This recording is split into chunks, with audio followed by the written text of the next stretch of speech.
Good morning, brothers and sisters, and Brother William here with your Sunday sermon. Meet Syed Talaha Hassan.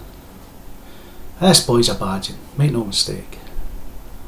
Between 1997 and 2004, he allegedly was connected to a series of websites promoting violent jihad and openly supporting the Taliban, the Chechen Mujahideen and Al-Qaeda.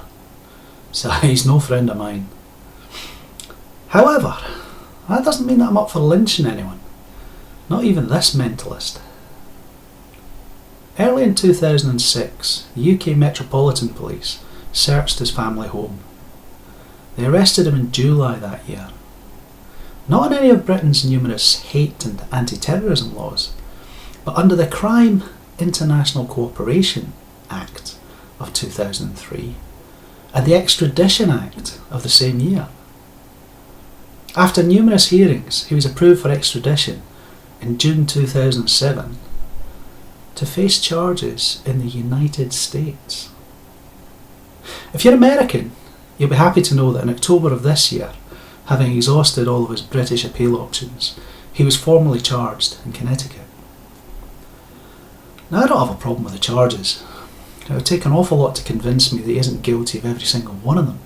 No, my problem is that a British citizen is being prosecuted for crimes allegedly committed in Britain on foreign soil. The evidence that was gathered legally and correctly was gathered by the London Metropolitan Police. The Crown Prosecution Service here in the United Kingdom didn't consider that evidence sufficient to secure a conviction, yet he's been imprisoned for 6 years without trial, and he's been handed over to another country without any prima facie evidence presented in a British court.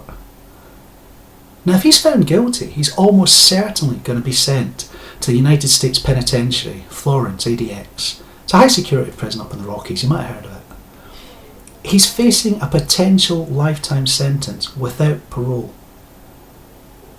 Now, both the length of the sentence and the conditions of his incarceration are very different to what he'd face here in the UK. In particular, the extended periods in solitary confinement, which are common in ADX Florence, are actually considered human rights abuses here in Europe. And there's going to be no accommodation made at all for his medical condition. Mr. Hassan suffers from Asperger's syndrome. Now, as much as I detest what Hassan is alleged to have done, I really can't see this as being any kind of justice getting done. Now consider Richard O'Dyer. The kid's a bit of an entrepreneur. He used to run a UK-based website linking to television shows. Now, he made some decent cash, but it was from fairly innocuous stuff, well, you'd have thought. All he had was an amateur search engine linking to shows which aren't available in the United Kingdom. And when he was asked to do so, he took down content. Now, this isn't some internet pirate we're talking about. The money that he made on this site was made from legal advertising. The linked shows weren't available in the United Kingdom, which is to say that the copyright holders weren't and couldn't lose any British revenue as a result of Richard's actions.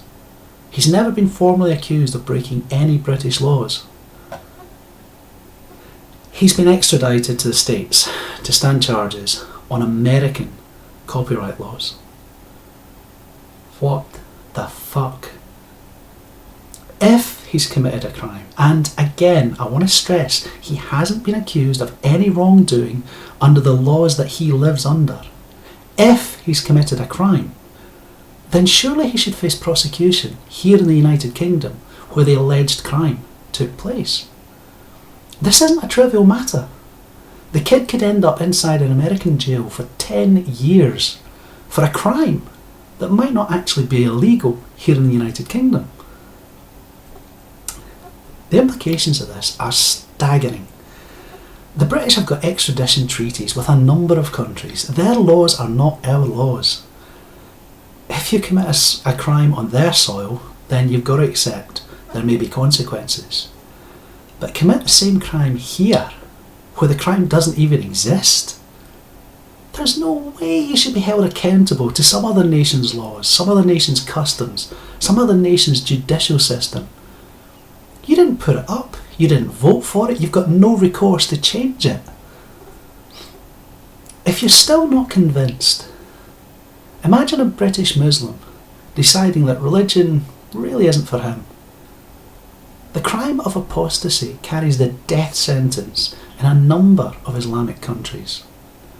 The principle's exactly the same. The worrying thing is that if you allow this kind of precedent to get set, you could open the door to an atrocity like that happening. Given the way that Western politicians cave in almost immediately to anything related to that particular brand of God-bothering, I am not taking this to be a vague, theoretical, possible threat. All it needs is for the precedents to become accepted and some enterprising cleric to set the wheels in motion. I'm quite sure there are people in Tehran and Riyadh who are watching these cases with growing interest. Here endeth the sermon, brethren. I put some links in the low bar. There's a petition you can sign if you're a UK resident against O'Dwyer's extradition. His final hearing is going to be in December. He's got some international support on this, including one of Wiki's founders. So if you're on the American side of things, you might be able to apply a little bit of pressure there as well. Thanks for listening, guys.